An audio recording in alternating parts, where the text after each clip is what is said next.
I'm gonna give you an update on my garden. End of May. Everything is just growing so quickly and it's beautiful to see. Here you can see the syntropic agroforestry plot, which is looking very abundant and lush already.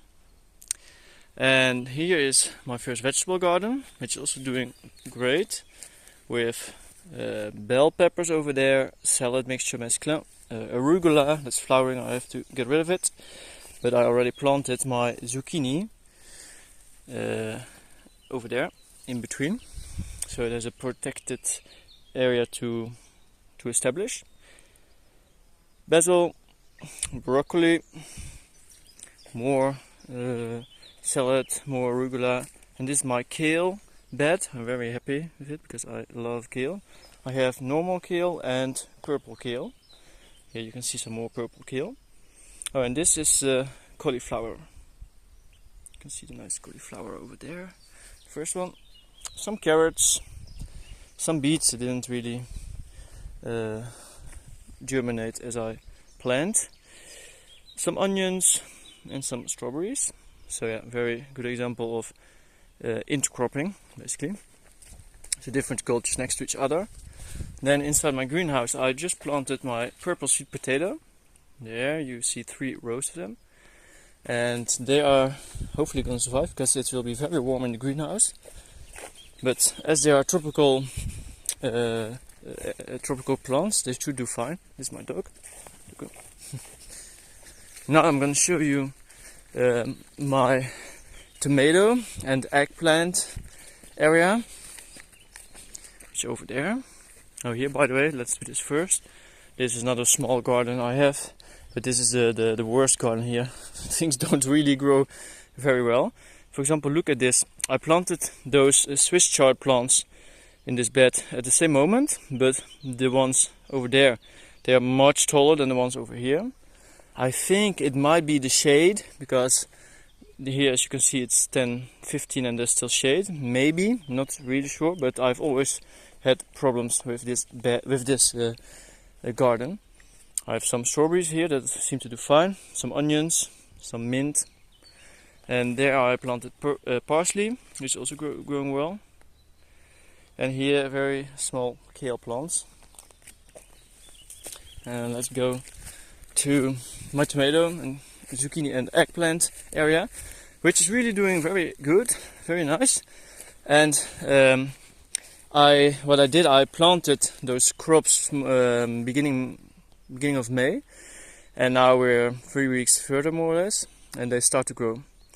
In this row I planted sweet potato, purple sweet potato again. You can see the small plant. Okay.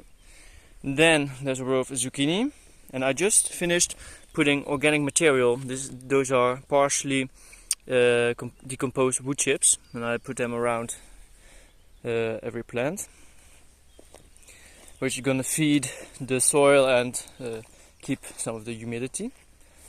So as you can see, they are doing pretty well. This week I should have the first zucchinis. Then I have here some bell peppers and some eggplants. Here another row of eggplant. Then 2 rows here of tomatoes. Here they're gonna use those canes to climb up. And this is a row I want to show you in more detail, because this is really a system I like. Here again I planted tomato plants. You can see them. They are there and here. And I planted purple and also normal basil between the tomato plants. Like here, it's purple basil. Here another one.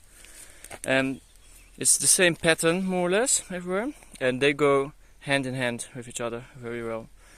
The basil really likes the partially shade, because in summer actually it doesn't really like full sun exposure, and apparently it does certain things for the tomato in terms of, I think, pest control or something. I don't remember the details.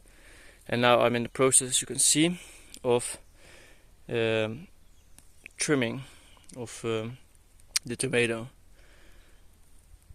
So I want to have one central stem that's gonna climb up here.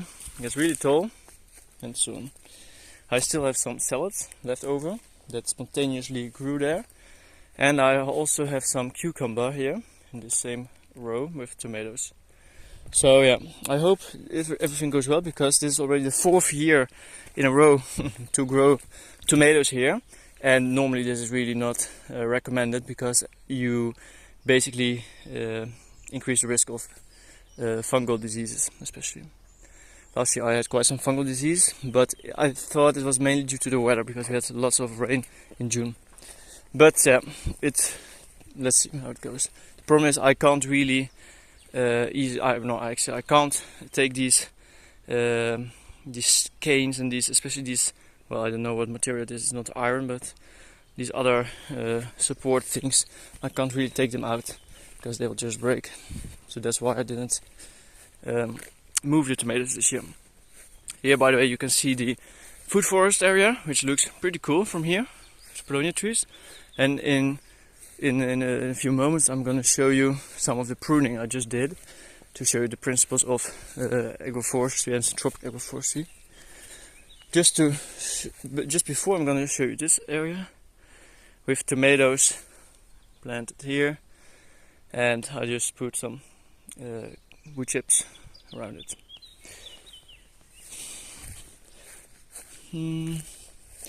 This is pretty cool. This is actually the first ever apple tree that I grafted myself successfully. Here you can see the grafting point, and I actually should clean this area a bit.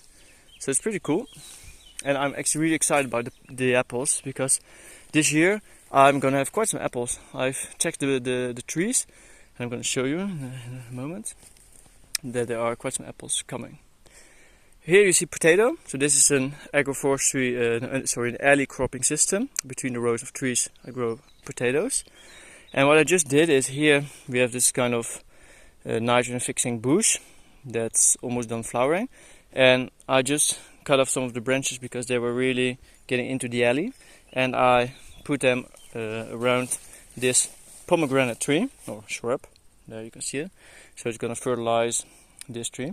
And that's the whole idea. You basically use certain nutrient accumulating plants, like this nitrogen fixing plant, to fertilize the fruit trees. Oh, and what I see is pretty cool. Those are the first June berries of the year, and we're not even in June yet.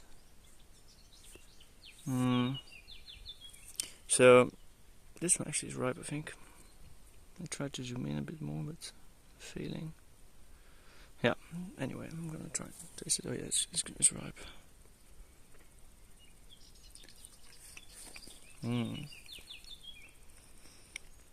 That's a good taste.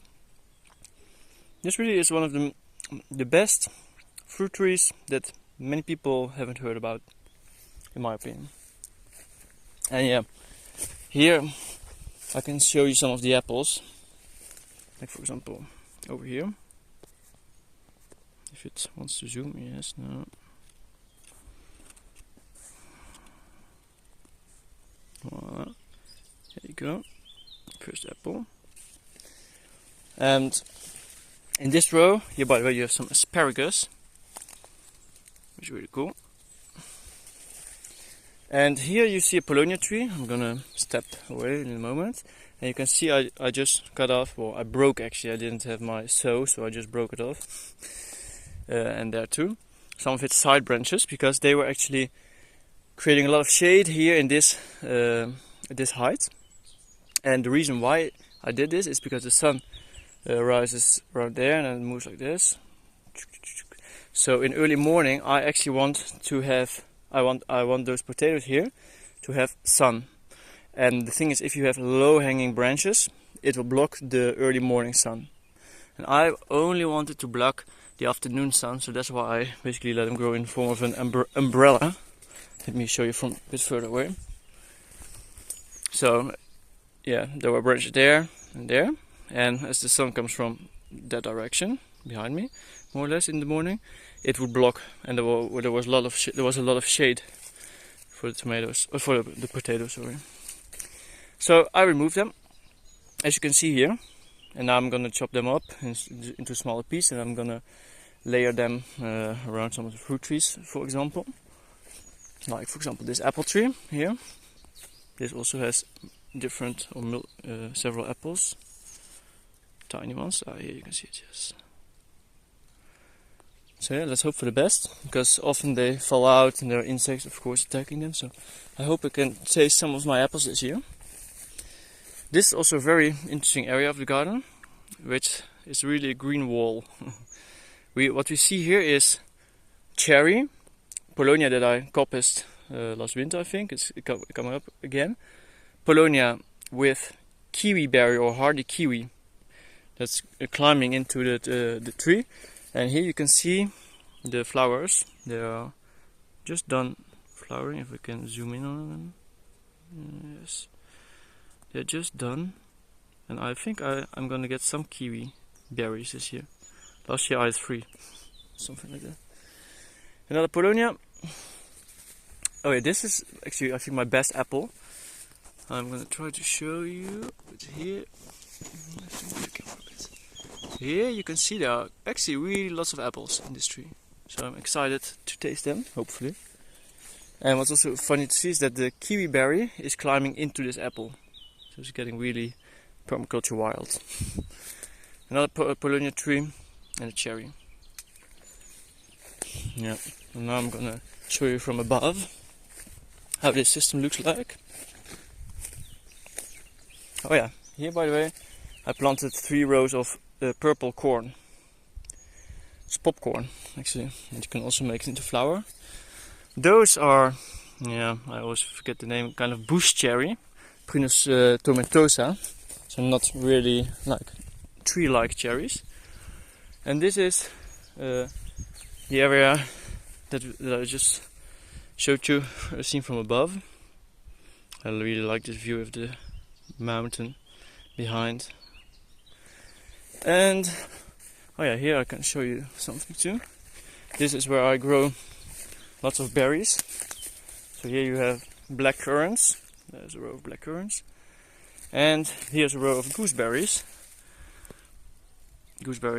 Red gooseberries. I really like them. Now I'm going to show you my raspberry and strawberry patch once again. Just because it's so pretty at this moment. Oh yeah, and coming back to this pruning, here you can see my alley.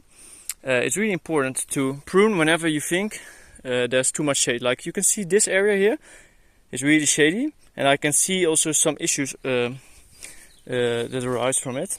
Namely, some of the strawberries, they get this fungus, this fungal problem. Like here's that one that I'm looking for. It basically gets like white. Yeah, I think this is a kind of fungus, and they get soft, and you have to throw them away. And this is mostly a humidity issue. Like last year when we had so much rain in June, I had to throw away so many strawberries. It was horrible. And this year just a little bit. But I can see that where it's more shady, there's more illness. And yeah, here it's basically because I have all these red currants that are basically shading all, for taking in all the morning light and preventing it from going to the strawberries. It's not so much the trees here actually that are to blame, but mostly those bushes. But this is not really an issue, because for me the system is meant to evolve. So the first 2 years when the trees and also the currants and the raspberries are still establishing as smaller, then is the time of the strawberries to thrive. And then from like last year or this year onwards, all these raspberries and trees and currants, they get much bigger, and they will basically take some of the place in this alley, and they will actually grow into this alley. Like here you can see it clearly. I had strawberries the first year going there, and they're completely covered by all those other things.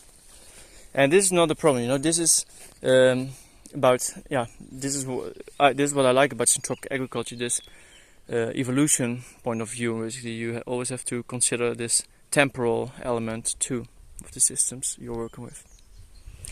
But still, I am harvesting at this moment two or three boxes of strawberries every single day, more or less. So there's still lots of strawberries coming from the system. Those are my Szechuan pepper trees. They are really doing great. They produce edible peppers. And here once again you can see the system. With this huge Polonia tree that's, I think, at least 8 meters, maybe almost 10. Impressive. So yeah, that's the update on my garden of this moment. In 2 weeks or so I'm going to do another one, because now everything's evolving so quickly. So I need to show the progress regularly.